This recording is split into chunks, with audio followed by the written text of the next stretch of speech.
Lynn, hi, how are you? Good, how are you? I'm really, really good, thank you. I think we're all good. What a week, right? Yeah, it's been a crazy week. I mean, I only care about Bitcoin. I know you have a diverse portfolio, but that's my only investment. So when I have a good week, I have a really good week, and when I have a bad week, I have a really bad week. Um, but I know you're a Bitcoiner now, so you must have been enjoying this run up. Did you Yeah, expect it? it's a little earlier than I would have guessed, I suppose. One thing I've been covering since November is I was, cautioning people about a potential correction because we came pretty far pretty fast. We were testing previous highs.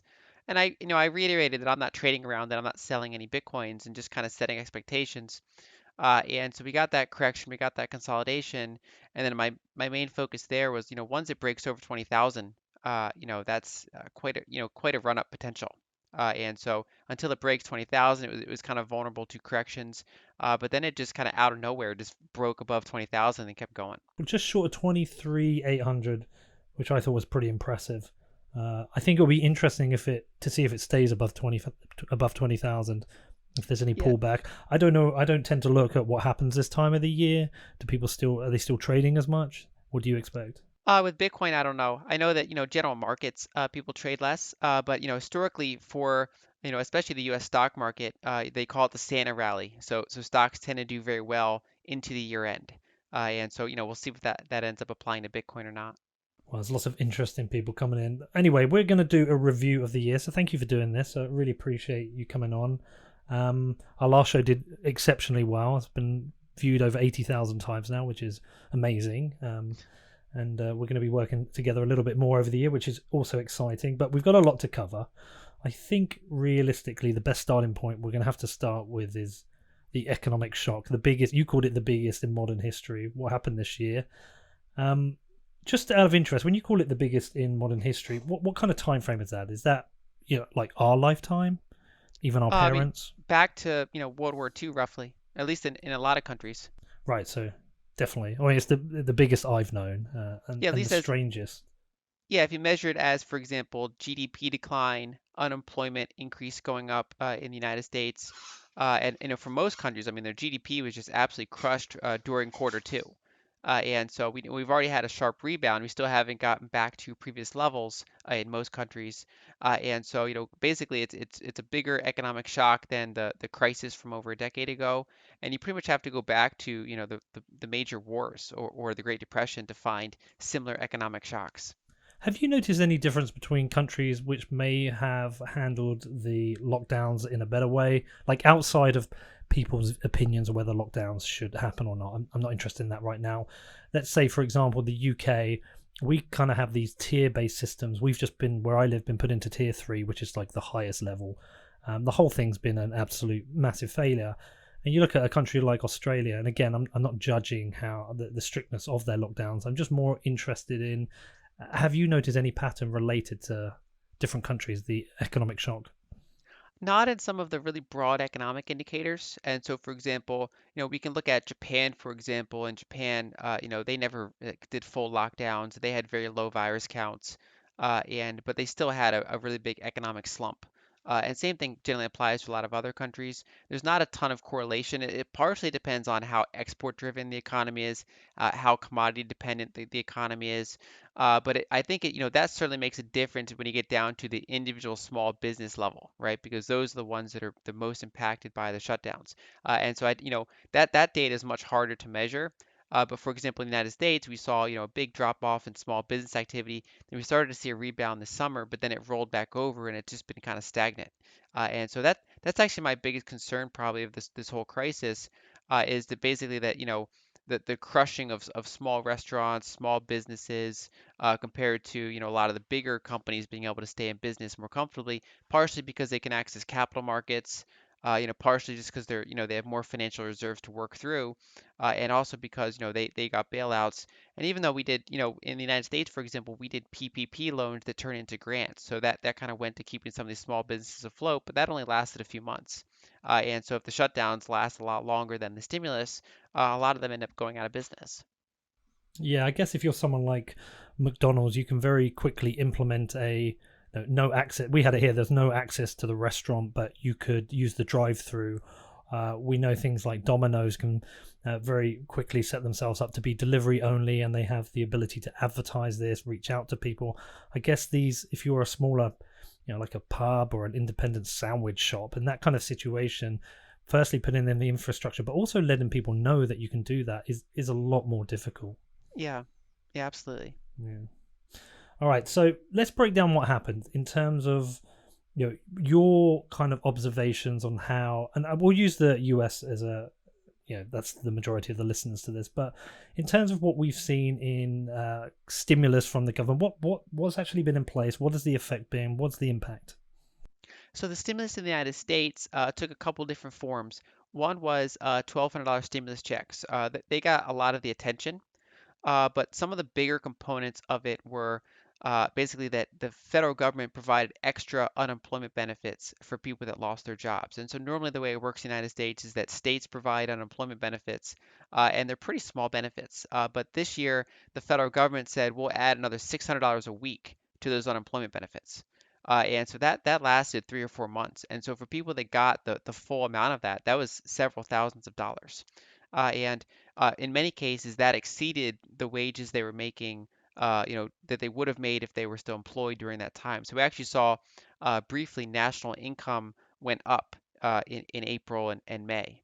And yeah, then also they did PPP loans. These are basically several $100 billion of loans that went out to small businesses that are largely forgiven. So they mostly turn into grants as long as you met certain really basic requirements. But of course, we found out over time a lot of that was used for fraud. It disproportionately went to kind of medium-sized businesses, not even really super small businesses. It was kind of scaled up, and a lot of that went to some of the bigger small businesses, if that makes sense. And then since then we've been, a stimulus mostly tapered off, and now they've been negotiating another package that might be 900 billion, it might be another number, and so far they've been unable to kind of come to a consensus. It looks like they're getting closer. Probably, maybe when this airs, it'll be, we'll have news out, it'll be different. But basically, there's been such like an economic hole, and all the stimulus going back to try to fill it up, and so we're seeing a really rapid increase in the broad money supply and the national debt. And what has the impact of that been? Because like the things that I look out for are very basic, but and some things you highlighted to me, for example, that despite companies closing down for business for temporary periods and the massive impact on GDP, we have seen this massive rise in the stock market despite a huge increase in jobs. It doesn't make sense why this is happening, but what's your analysis? So part of it I think makes sense and part of it doesn't. And so if you separate growth stocks from value stocks, right? So most value stocks like, banks and other things like that, they had a much worse time throughout the year. And only in recent months did they really kind of start to recover pretty strongly. Many of them are still below their early 2020 or late 2019 highs. Whereas tech stocks, growth stocks, most of them just soared all the way to new all-time highs. And in some countries like the United States, those tech growth stocks make up a big chunk of the index, and so they can pull the whole index up really sharply. And so we've seen that kind of bifurcation between companies that are not harmed by it and that were harmed by it. But then because interest rates came down so far, that cash, in many places is negative nominal yields, and then the United States, even if you're getting a zero or a slightly positive yield, it's still not keeping up with inflation, and so you have a negative real yield. And so basically, investors are seem to be using stocks as a store of value. They're saying even though some of them are highly valued, even though they're risky, one of the alternatives is cash that literally takes your purchasing power away. And so and as like for example, Michael Saylor pointed out, he was sitting on hundreds of millions of dollars in cash while the broad money supply is going up 25% year over year, and likely to go up in not to that extent, but double digit percentages probably for several more years. And so when people see that happening, they'd rather be in equities. Right. One thing I wanted to understand is that traditionally people invest in stocks. Usually, you should be investing in stocks based on projections of how that company will do and forward belief. But we've also seen a massive increase in retail investors with apps such as Robinhood. I'm I'm guessing that if there's a number of new buyers coming in, I'm going to hazard a guess that these people aren't as experienced in knowing what to trade, how to trade, reading cash flow forecasts, reading projections, looking at like the competition with the market, and maybe are just buying a little bit more based on, I don't know, gut feel. And therefore, does that just traditional supply demand mean that there's too much demand for those stocks and that's inflating the prices?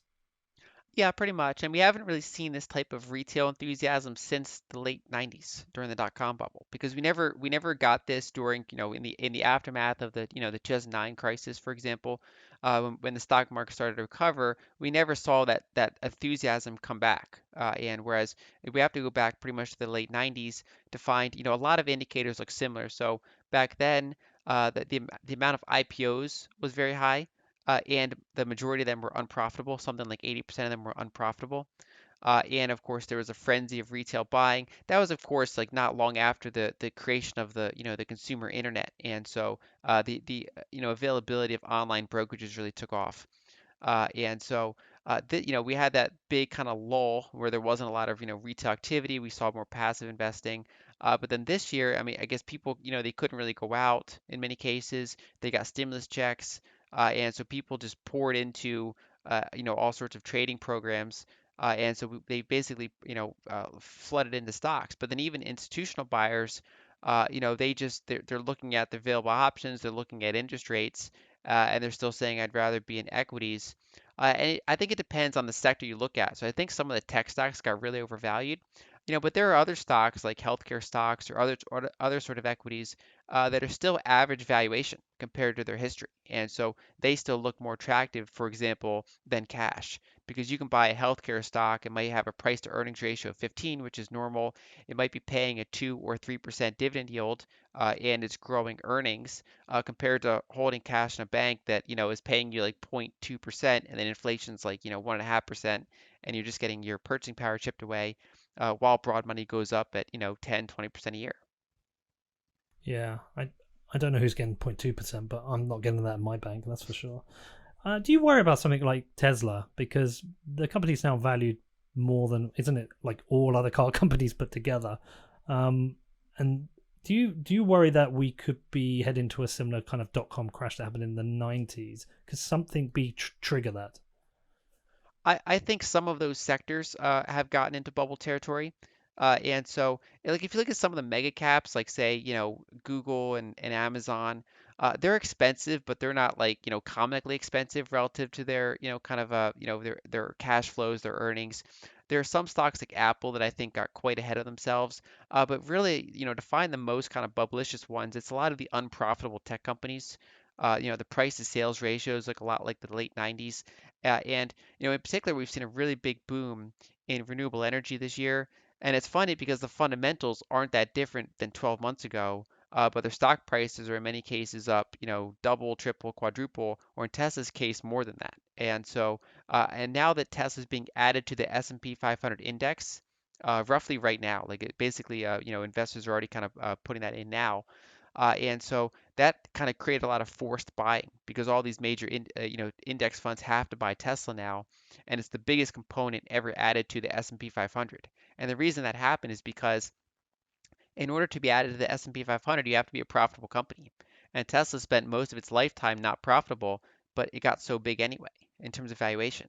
And so I think Tesla and some of the other, renewable energy stocks, some of the unprofitable tech stocks, some of them are vulnerable, in the years ahead to, I think, a pretty sizable correction. All right, I'm just looking. The Tesla market cap is right now $620 billion, and analysts expect revenue of 8.3 billion, 8.4 billion. We reported net income of 331 million. Yeah, it's outrageous. Yeah, it's an extraordinarily high price to sales ratio. And it's tricky because a lot of people point out that they're not purely a car company, and that's true, but they're still, yeah, I mean, they're a big chunk of what they do is hardware, whether it's cars, whether it's, solar things, whether it's, batteries, things like that. And hardware just traditionally does not have super high profit margins. One of the exceptions is Apple, the blend of hardware and software. They've been able to have really high profit margins. But in general, it's just a very competitive business, and we see, a lot of other top automakers like Porsche and other, other big names kind of come into the electrical vehicle space. And so I consider Tesla to be a pretty high, valued risk stock. Now, it's one of those things. I mean, this has been a funny year because anyone who had any sort of prudence, anyone who's saying, looks expensive, generally throughout the year, whatever you were looking at just got more expensive. And so, it's been tricky definitely for people that are trying to risk manage anything. But it's one of those things that can go further than you think. But whenever it does reverse, it can get pretty scary. Would you dare short it? So I did a couple. I wouldn't do like one of those like long-term shorts on it because you always have the risk of it going up.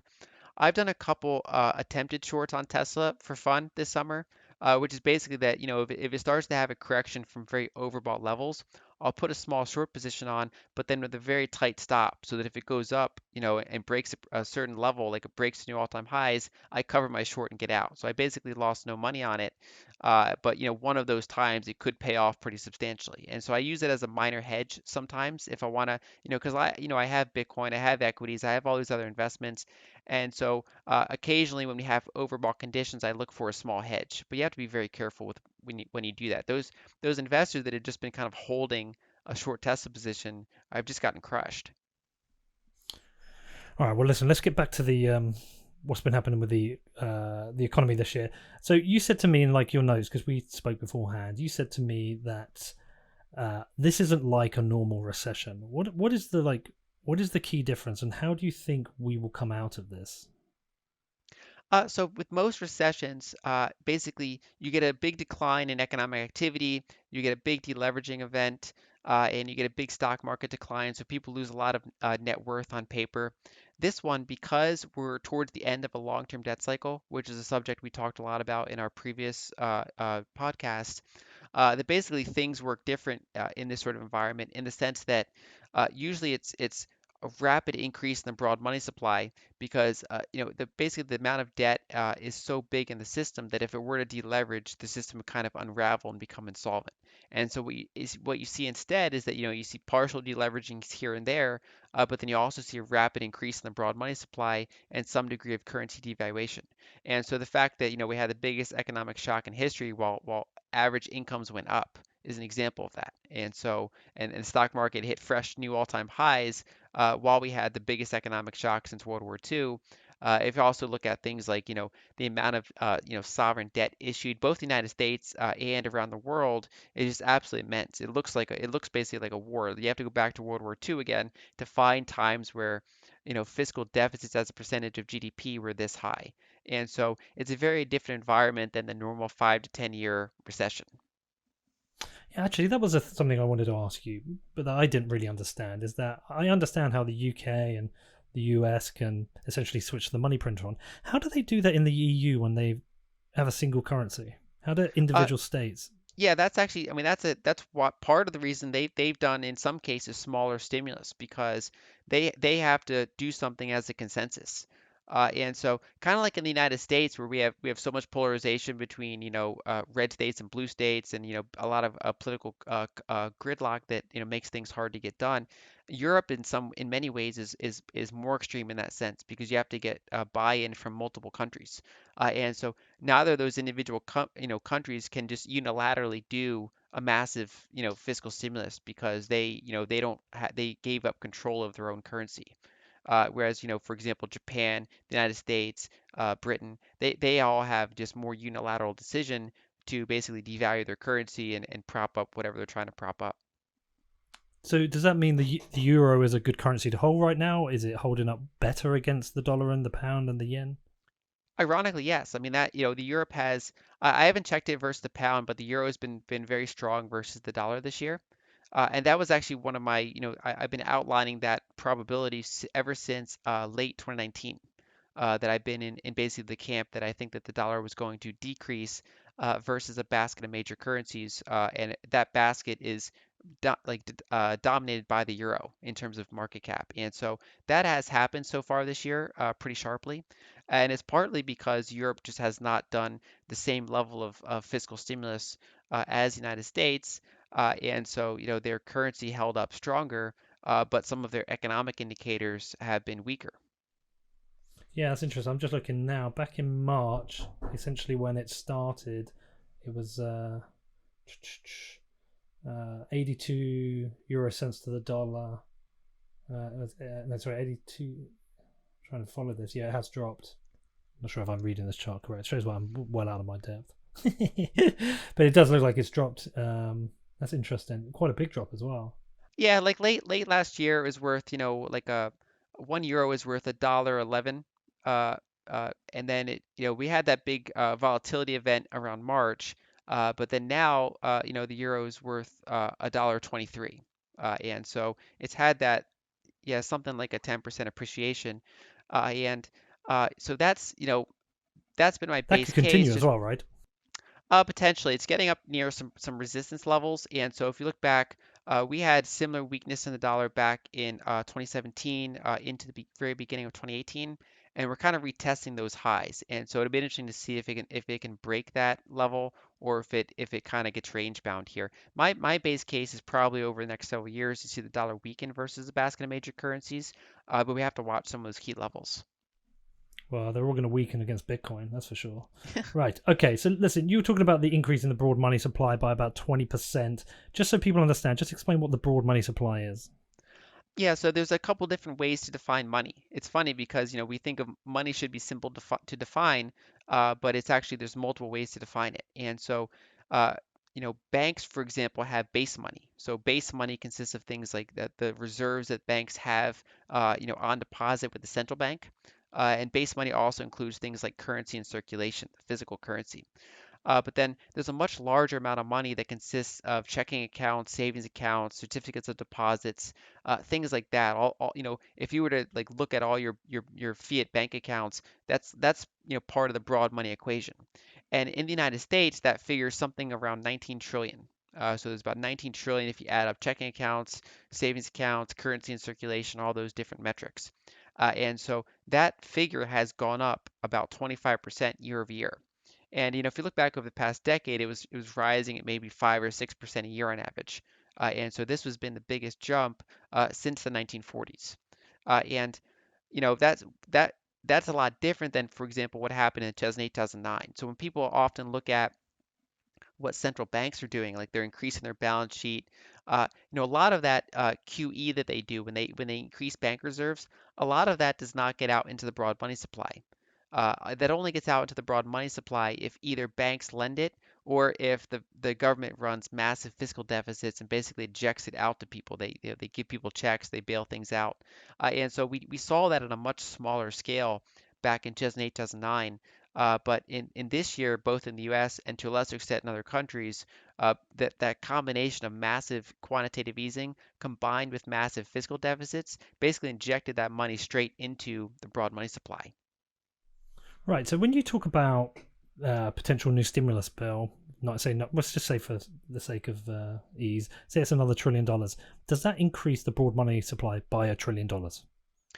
Generally, yes. And so, but it depends on a couple of specifics. And so, if we were to go back, say, before we got into all this craziness with central bank balance sheets going vertical, generally, if the government were to do a fiscal stimulus, so it pays the money out, but then legally it has to issue bonds to basically recoup those expenses. It can't just print money and send it out to people. And so they would basically extract money from somewhere else. So they issue bonds and then investors buy those bonds. So that extracts capital from them and then it injects that capital to other people. And so in that sense, you would not see a broad money supply increase. You're That's just kind of zero sum, yeah. yeah, you're just rearranging where the money is. However, if they do a massive fiscal stimulus and then when they issue the bonds, the central bank just prints money and buys those bonds, then that money is not really extracted from anywhere else in the economy. And of course, there's all sorts of legal things like that. The central bank generally doesn't buy directly from the Treasury. It's like banks will buy it and then they'll sell it to the Fed, like at another time. One way or another, they end up on the Fed's balance sheet with newly printed money. And so when you have that combination of massive fiscal stimulus with massive quantitative easing, that directly increases the broad money supply. So 25%, you're talking about 4 to 5 trillion increase this year. Yeah, something like that. Yeah. Holy shit. Okay. So the implications of that are how does that tend to trickle out into the economy? What tends to be the implications? Because yeah, I've read a lot about a lot of the money just ending up making rich people richer. There's a lot of people complaining about that's essentially what's happened here. It's gone to essentially the billionaires and the people running the companies. But where does this tend to kind of trickle out to? So if you look back historically, again, looking at the United States, we over the past century, we've had two very inflationary decades. Those were the 1940s and the 1970s. And both of those were also the two decades that saw a very big increase in the broad money supply. And so basically, we're on track where broad money supply increases over the past several years, especially because of this year, are starting to look like those decades. Now, we've not seen the official consumer price inflation tick up to that level yet. And there's a variety of reasons for that. One is because a lot of people couldn't spend during this year, right? They could spend on things like, home goods or, they had to kind of target their spending. They couldn't travel as much. They couldn't eat at restaurants as much, so that money didn't circulate very well. So we got a decrease in money velocity. And so it partially depends on how that stimulus is done. So if hypothetically, if they just had all the money go out in the form of stimulus checks or things like that, that would get out to the regular person, pretty significantly. And in part, that's what happened. But because also part of the money was used for corporate bailouts, part of the money went to, the high end of small businesses in the form of PPP loans. Like I know there are literally financial asset managers or research firms that got PPP loans that turn into grants. So they were doing fine, then they got money, it turns into grants, and part of the reason, like PPP loans were supposed to support the employees. Like if you otherwise would have to fire employees, this says, okay, you get this money, but then you have to use that mostly to pay employees. But if you were not really planning on firing employees anyway, and then you still got the check, that all just goes up to senior management. That just goes up to whoever owns the company, unless they decide to give it out as bonuses or something. And so because part of the stimulus went to those kind of upper echelon groups, and part of the stimulus went down to the everyday people, it's kind of a mixed bag. So, is there potential then, as we come out of lockdowns and people have their vaccinations and life gets kind of back to normal, that there may be an inflationary shock as people have sat on money? I know myself. Look, I can't spend any money at the moment. I can't travel, can't have holidays. I've saved money during this period, but I do know once it ends, we're going to have a holiday. Might buy a car. All those kind of things may move house. Can you have an inflationary shock as there's a sudden like rapid increase in the circulation of money? Is that a possibility? Yeah, I think so. And part of the reason we didn't see any sort of, official inflation this year in a broad sense was because you had that big increase in the money supply that was offsetting that big deflationary shock. And so if you alleviate that deflationary shock, I mean, that money's still out there forever. And so if that money starts to move a little quicker, it's pretty easy to get an inflationary shock. And there are a couple of things, for example, because we had a big decrease in energy prices this year, so energy prices are one of the big components for inflation. And so because we had that kind of took away a lot of the inflationary potential. But then, of course, because commodity prices and energy prices became so low, we saw a lot of oil and gas companies start to cut their capital expenditures. So their production over the next several years is now lower than it would have been. And so if you get that rebound in travel, if you get that, basically that rebound in energy demand up against tighter supply, then you can get higher energy prices, and that would likely trickle out into broader inflation. And so I think that's one of the key things to watch for is what happens with energy markets. So I think there's a decent chance that by late 2021, maybe 2022, you definitely could see some of that pent-up demand as it relates to travel. So far this year, there has been targeted inflation.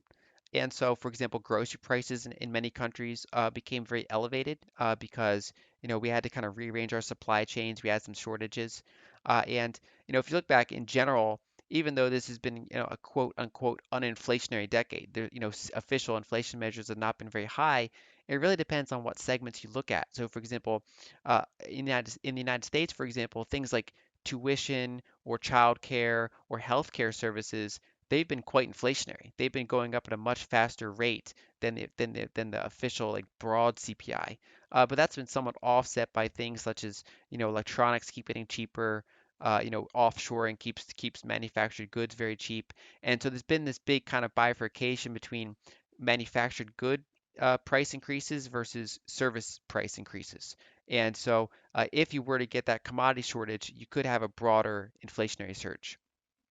What happened with inflation during the 40s and the 70s? How bad did it get? And add to that, how bad do you think it could get? What kind of rates do you think we could see? So that it depends on the country you look at. In the United States, which is where I have my most detailed numbers, the 1940s and the 70s, they had similar levels of overall inflation, but it took different forms. So the 1940s, they had three really big spikes of inflation. And so, like the highest spike, I mean, two of the spikes got into double digits, and one of the other spikes got into the high single digits. And so they were just these rapid spikes. And so by the end of the decade, if you were holding treasuries, you lost something like a third of your purchasing power. And if you look at the 70s, it was different because the high point, again, it got into the low double digits, but the high point was not quite as high as some of the spikes reached in the 1940s, but it was more persistent because it was kind of uncontrolled. And so uh, back then, it got in, but by the end of the decade, you lost about a third of your purchasing power if you were holding cash or treasuries. And actually, more than that, is one difference was that the 70s they were able to raise rates to try to combat inflation, whereas the 1940s they did not raise rates because sovereign debt was too high. And so I don't have it partially is going to depend on what happens with energy markets and commodity markets. But I do think that there's a chance to get much higher inflation than the Federal Reserve's 2% inflation target. So this is why all the billionaires are moving their money into Bitcoin, because essentially they could. It seems like they're front running the potential for inflation towards the end of next year. Yeah, I think so. I mean, I think smart money is cautious. I mean, for example, if you look at Stanley Druckenmiller's comments, I mean, he's one of the best traders in history. His returns were just absolutely silly, and so when he got into Bitcoin, he cited inflation as one of the reasons. He expects gold to do well. He says if gold does well, he thinks Bitcoin will do even better. He thinks some commodity companies could do pretty well. And so, he's looking several years out. And so he cited, for example, like a 5-year outlook for his, inflation concerns. And so, uh, it's one of those things that might happen late 2021, might happen 2022. But I think that the deeper you get into the 2020s decade here, with such rapid money supply increases, if you get any sort of commodity scarcity, that triggers, a good potential for inflation. Yeah, I've got the Paul Tudor Jones letter that went out to his investors. I probably shouldn't have this, but I've got it anyway. And he refers to the great monetary inflation. Is this the term people are using? Well, I mean, yeah, I Have you I heard this? have not heard that specific term, but it's appropriate term just because it hasn't been seen for Yeah. decades. I mean, it says in here, enlisting all the instruments that might respond to the great monetary inflation. The May investor letter postulated that one day Bitcoin might become the fastest horse in the race. Talks a number of reasons. He's actually very interesting. He's got all the different measures like Nasdaq, bunch of things I've never heard of that you'll know about. Um, GSCI, the Australian. I think Commodities. that's an Australian. It's like commodities, the yield curve. But he sees Bitcoin as the best asset and the fastest horse in the race with this. So it feels like what we're seeing with Bitcoin right now is that it's a race to get in because we saw what happened with the price. It's doubled since Saylor did here. So if anyone wants to do what Michael Saylor did, it's going to cost them double what it cost him. It's a real like first real first come first serve with this. What did you make of? Also, what did you make of Mass Mutual? Well, that's interesting just because, like a tech company doing it is different than, a really established insurance company. And so the fact that now insurers are getting involved, now, of course, for them is a much smaller percentage of their assets, is a fraction of 1%. But basically, that opens the floodgates where insurance companies could have a non-zero Bitcoin position, and so that represents trillions of dollars of capital. And if 1% of that gets into Bitcoin, I mean that can move the price around the world. And so it's one of those things where that individual purchase was not very significant, but if that represents the beginning of a consensus, that's pretty interesting. And it's funny because a lot of insurance companies don't even invest in stocks. And so if you look at a lot of insurance company balance sheets, it's mostly bonds and really super kind of low volatility investments. And then some of them also venture into equity positions. Uh, you know, uh, Berkshire Hathaway, Warren Buffett's company. I mean, that's primarily an insurance company, and they invest in equities, obviously. And then, there's other firms like Markel or one of the Ohio-based insurers. Some of them go into equities, but a lot of them are bonds only. And so to see, this one just going to Bitcoin is pretty interesting. Are you more bullish now on Bitcoin? I'm about as bullish as I was this summer. So I started my position in April and I was, pretty bullish. But by the time I got to the summer, I was extremely bullish, and so I kind of have that same level of quite bullishness. You're not wishing you put all your money in Bitcoin this year. You're not thinking, damn, that was the Just one trade. it's just not how. Yeah, I don't put all in. I have a pretty I know sizable you don't. position though. Yeah. I read your reports. How long do they take you, by the way? Each one's like a book. They take several hours to do, but research goes into it ahead of time. And I mean, some of my public articles, like my recent one on the global dollar reserve system, I mean, that one was one of my longest pieces ever, so that took days to put together. Hold on, was that the one you sent me?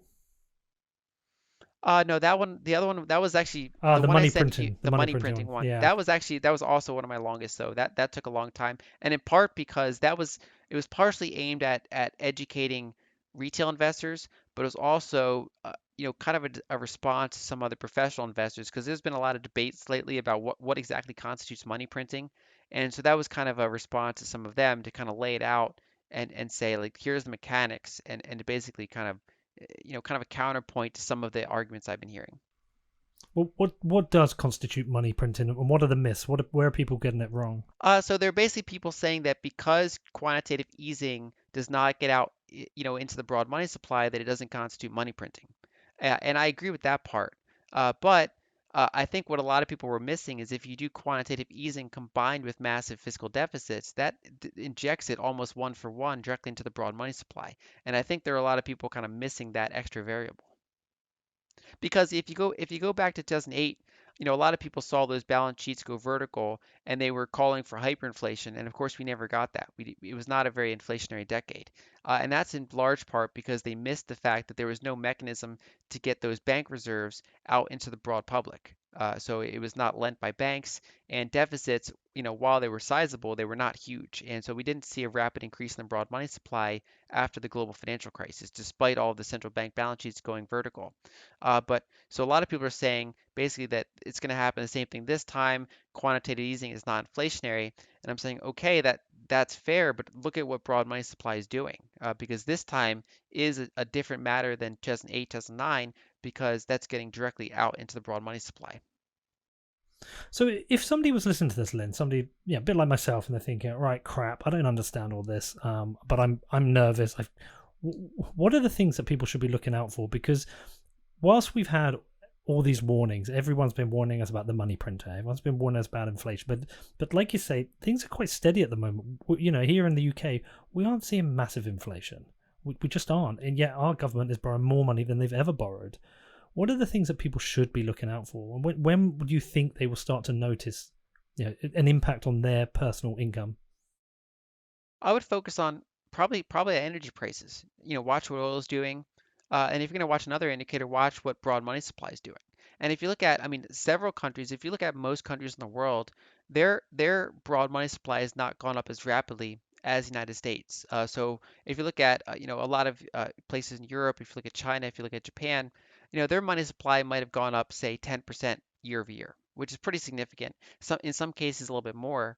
But the United States has been one of the exceptions where we've gone up 25% year over year. Yeah, you talked also about the signs of recovery, and you talked about a quick V rebound that rolls over into a flat grind. What do you think is going to be here? Is it because there's certain companies that can rebound quickly and there'll be access to capital, but there are other industries that perhaps have been almost decimated? Yeah, pretty much. And so, if you look at previous, if you look at the 2008 recession, if you look at the 2000, one recession in the United States, it took several years to get back to full employment. So, not just in terms of the unemployment rate, but in terms of the number of people employed. And so a lot of people earlier this year were calling for a V-shaped recovery. They were like, as soon as the lockdowns end, I mean, this is back in March and April. They were like, as soon as the lockdowns end, jobs can go right back up. We'll get back to normal. And I was pointing out that's not how it works. You can't just have millions of people leave the labor force and then quickly go back, because what you have is you have a full credit cycle play out. So you start to have insolvencies. You have, thousands of restaurants just go out of business and close their doors. You have some of the more cyclical businesses, companies that make products for restaurants, companies that make that are associated with travel. A lot of them just go bust, and so those people never get back to their job. And so what I called for instead was I called it a backward square root sign recovery, which is you get that snapback in jobs, right? So you get that mini V. Because lockdowns end, restaurants go from being all closed to like partially open. You get that kind of quick snapback, but it's only part of the way, and then it rolls over and goes mostly sideways, and then it takes years to get rest of the jobs back. And so far, that's exactly what's been playing out, where now jobs are growing very, very slowly in the United States and many other countries. So could we be in a situation where we've got slow job growth, high inflation, and the government being out of bullets essentially with both fiscal and monetary stimulus? Sounds like a disaster scenario. So potentially. Now, part of it is that part of the reason why some people aren't worried about inflation is because if there's high joblessness and if wages don't really rise, right? Because there's a lot of workers looking for jobs, so they're not really in a position to negotiate for higher wages. That can potentially keep a lid on inflation, right? Because you don't have more and more money chasing more and more fewer and fewer goods. Now that can be short-circuited if you get massive fiscal stimulus to just kind of pays people anyway, and then if you get some sort of commodity shortage. And so I think those are things to watch is what happens with stimulus and what happens with energy pricing. Now, in terms of running out of bullets, I mean, monetary policy is mostly out of bullets now. I mean, they're all like near zero, some cases below zero. And so they're pretty much limited to asset purchases, kind of monetizing whatever their fiscal spending is happening. And so fiscal stimulus is they can pretty much do that until they get inflation, but then the genie's out of the bottle, right? So I think that's kind of what we're seeing now is that because they're not seeing inflation, they're just like, well, let's do more. And so you can keep doing more, and it seems like there's no kind of cost for doing that. And at first there isn't because it's offsetting a deflationary shock.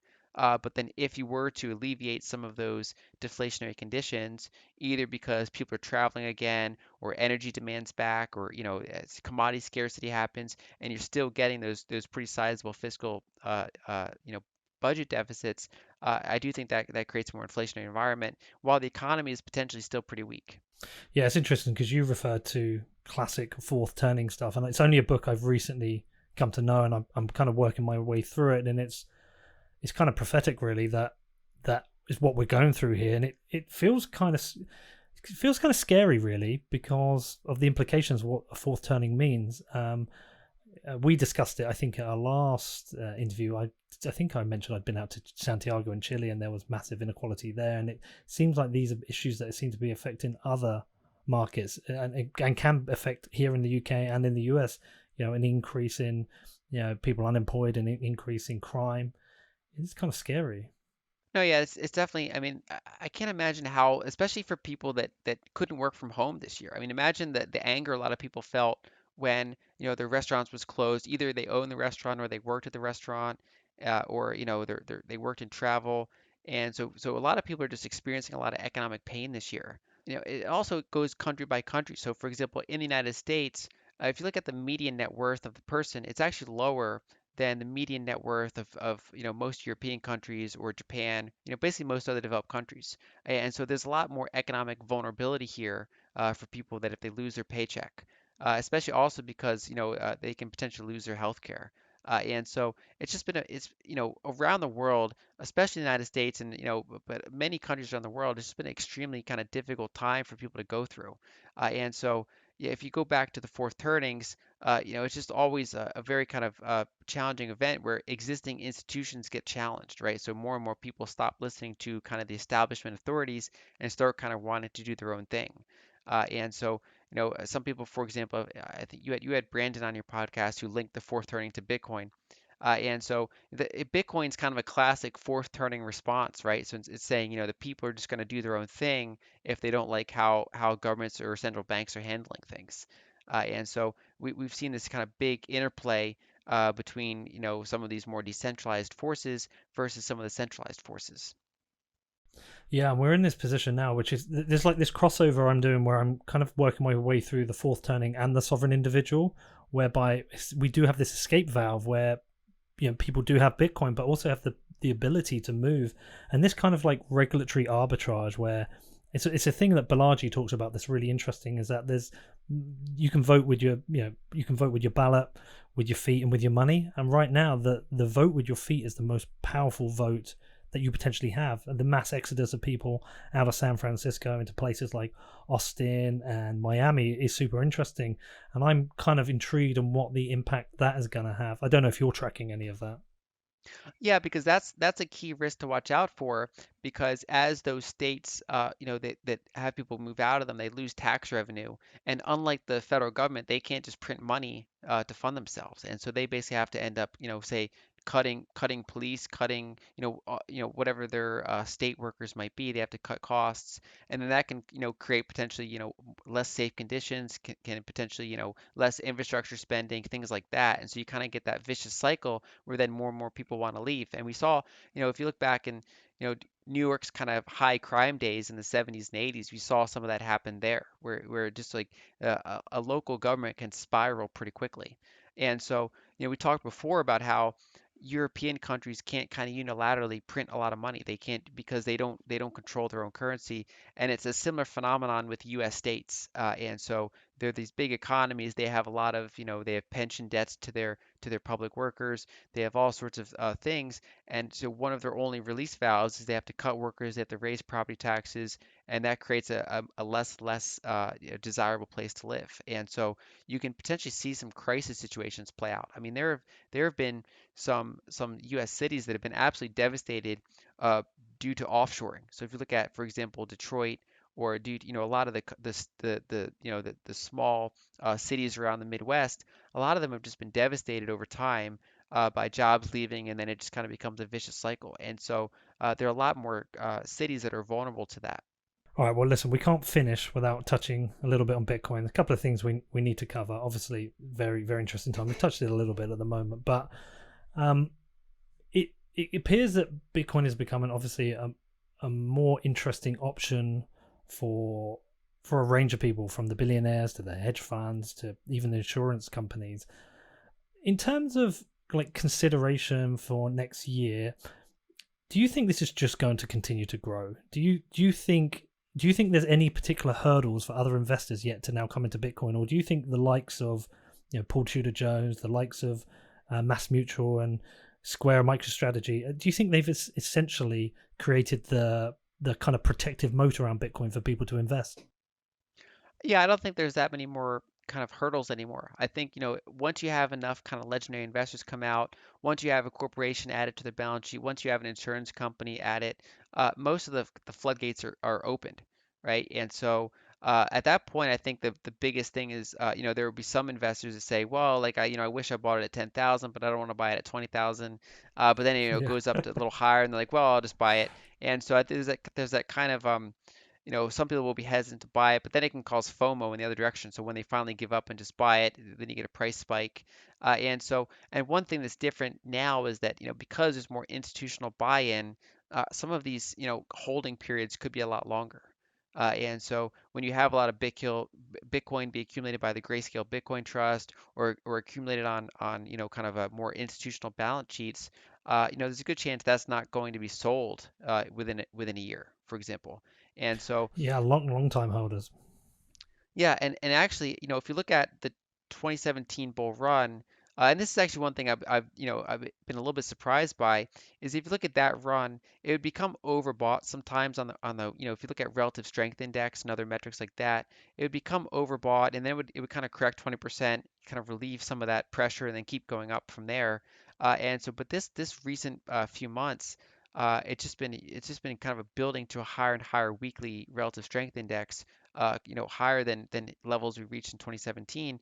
And I'm basically watching to see, are we going to finally have that kind of brutal correction and then keep going up from there?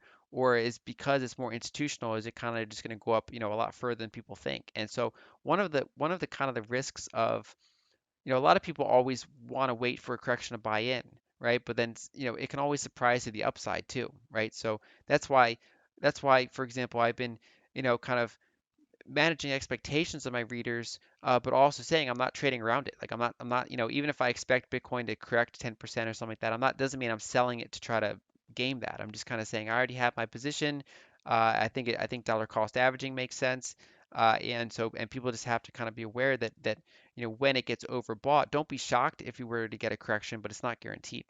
Well, as ever, Lynn, it's always fascinating talking to you. You're like a encyclopedia of macro knowledge. I always feel a little bit smarter, then also a bit dumber after talking to you. But no, it's super helpful. I love talking to you. Yeah, it looks like it's going to be a great year for Bitcoin next year. Very excited. Appreciate you coming on. Looking forward to making lots of shows with you next year. And I wish you a Merry Christmas.